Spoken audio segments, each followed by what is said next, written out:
So hey guys, welcome back to my YouTube channel Mithun Vlog. আজি আমি আপোনালোকক দেখুৱাবলৈ যাই আছোঁ আমি যে ঘৰত ব্যৱহাৰ কৰোঁ সাধাৰণতে সৰিয়হৰ তেল মিঠাতেল বুলি কওঁ আমি। চ' এইটোৰ মানে কেনেকৈ বনাই আপোনালোকক দেখাম আজি। এইটো আমাৰ এটা সৰু গাঁও, এই সৰু গাঁৱতে ইণ্ডাষ্ট্ৰিটো বনাইছে। চ' আপোনালোকক দেখাম কেনেকৈ বনাই। আপোনালোকে থাকক আৰু ভিডিঅ'টো ভাল লাগিলে লাইক কৰিব, শ্বেয়াৰ কৰিব আৰু ছাবস্ক্ৰাইব কৰিবলৈ নাপাহৰিব। আহক। আৰু এইটো পোষ্টাৰটো চাওক আৰু ইয়াতে লেখা আছে Anamika oil industry Moumita brand master oil. চ' আহক ভিতৰলৈ যাওঁ।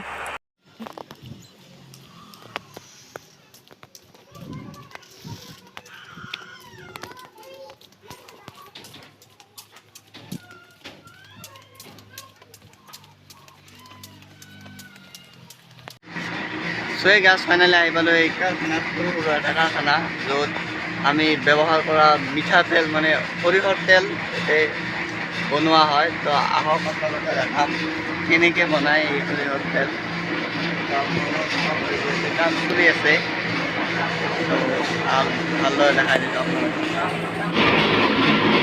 তো এই ইয়াতে চাওক, ইয়াতে মিঠাতেল হৈ আছে, মেচিনটো অন হৈ আছে ইফালে। এনেকুৱাকৈ আহে আৰু চাওক এইবিলাক হ'ল বেহৰ, আৰু বেহৰেৰে কেনেকৈ বনায় এই মেচিনটো চাওক। মানে এইটো এটা মিটাৰ আৰু এই মিটাৰত দেখায় যে বেহৰখিনি শুকান আছে নে কেঁচা আছে আৰু কিমান পাৰ্চেণ্ট শুকান আছে এইটো দেখাই দিব। চাওক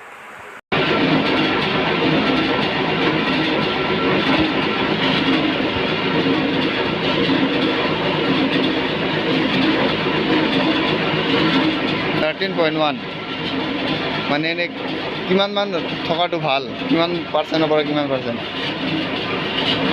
50%ৰ পৰা 12ৰ পৰা 50% থাকিলে ঠিক আছে, আৰু কম থাকিলে মানে কেঁচা আছে। আৰু বেহৰখিনি চেক কৰাৰ পিছত এই মেচিনত দিয়া হয়। এই মেচিনটো বেহৰখিনি দি তাৰপিছত মেচিনটো চলাব। বেহৰখিনি দিয়া হৈছে, এতিয়া মেচিনটো অন কৰিলে। অন কৰাৰ পিছত ইফালে চাওক, এইটো যিটো আছে হেণ্ডেলটো, এই হেণ্ডেলটো তলত কৰি দিব লাগিব। তাৰপিছত এইটো তলেদি চাব পাৰে আপোনালোকে যে বেহৰখিনি তলত যাই আছে। আৰু তাৰপিছত এই মেচিনটোত চিপি কেনে ৰচলাই দিয়ে, আৰু এটা পৰি আছে অলপ অলপকৈ। আৰু এইফালেদি মানে এই বেহৰৰ বাকলিগিলা যে আছে এইফালেদি পৰিব, আৰু তলে মানে বেহৰৰ মানে তেলখিনি এই বাল্টিনত জমা হ'ব। তাৰপিছত ৰিফাইন কৰা হয়, আৰু এই বাকলিখিনিও মানে ৰিচাইকেল কৰে, আৰু মানে একবাৰ দুইবাৰমান দিয়ে। যদি অলপ অলপ যদি থাকি যায় এইখিনি দুইবাৰমান দিয়ে। দিয়াৰ পিছত তাৰপিছতহে মানে তেলখিনি ভালদৰে ৰিফাইন কৰে। ইয়াত সোমাই দিয়ে, তাৰপিছত দি আহি তলত যাই কেনে ইদি আহি ইয়াত পৰে, আৰু এইফালেদি বাকলিগিলা ওলা যায়। এই তেলখিনি হোৱাৰ পিছত আৰু মানে ক'ত লৈ যায় এইটো? মানে ইয়াত আনিব লাগে, ইয়াতে ফিল্টাৰ কৰা হয়। ইয়াতে ফিল্টাৰ কৰা হয়। ফিল্টাৰ কৰাৰ পিছত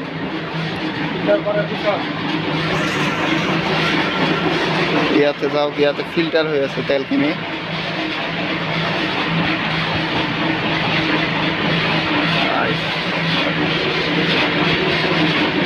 তাৰপিছত এইটো কি? এইটো ফিল্টাৰ মেচিন, এইটোৰে ফিল্টাৰ হয়।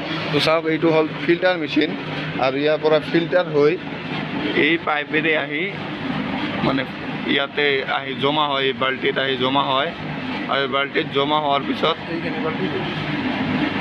এইখিনি যে চাই আছে আপোনালোকে, এইখিনি বাল্টি মানে ফিল্টাৰ কৰা হৈ গৈছে। এইখিনি এখন লৈ যাব এই ড্ৰামটোৰ পৰা তাতে কি কৰে, পেকেজিং কৰে, বটলত সোমাই। এই তাৰে পৰা পেকেজিং কৰে, আৰু এটা লৈ যায়। কেনেকৈ পেকেজিং কৰে আপোনালোকক দেখাব। এইটো লৈ যাই আছে, তো আহি এনেই ইয়াতে ড্ৰামত তেল চাওক, ইয়াতে ঢালি দিব। এইফালে টেপত ফোন কৰে দেখেন এই টেপত মানে পেকেজিং কৰা হয় টেপৰ মানে পেকেজিং কৰা হয় ফাইনেল বটল আৰু আপোনালোক দেখাই দিছোঁ বটলবিলাক এইবিলাক হ'ল বটল আছে বটল আৰু আছে বাহিৰত তো এনেকুৱা বটলত মানে পেকেট কৰা হয় ইফালে লেখা আছে টেগ আছে ব্ৰেণ্ডৰ নাম মৌমিতা সৰিয়হৰ তেল আৰু এইটো বটল ইয়াতে 2 লিটাৰৰ বটল হয় এইটো ইয়াতে ফুল কৰিব এতিয়া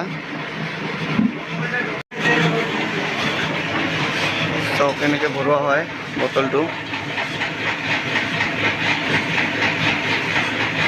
তো চাওক একেবাৰে চকুৰ আগতে একদম পিয়ৰ সৰিয়হৰ তেল কালাৰটো চাই লওক এই জাষ্ট বনোৱা হৈছে মানে ইয়াৰ মাজত মানে দেখা মতে কোনো 1% মিল নাই বেলেগ বস্তু তো একেবাৰে পিয়ৰ তো আপোনালোকে আহক ইয়াৰ পৰা যদি আপোনালোকে দোকানদাৰ হয় হোলচেল দোকানদাৰ হয় তো আপোনালোকে ইয়াৰ পৰা ল'ব পাৰিব হ'ব না ডিছক্ৰিপশ্যনৰ নাম্বাৰটো দি দিম আপোনালোকে ইয়াত কণ্টেক্ট কৰিব আৰু ইয়াৰ পৰা লৈ যাব দোকানদাৰ আছে কিবা আছে ডিছকাউণ্ট পাই যাব আপোনালোকে চ' ইয়াতে ভিডিঅ'টো শেষ কৰিলোঁ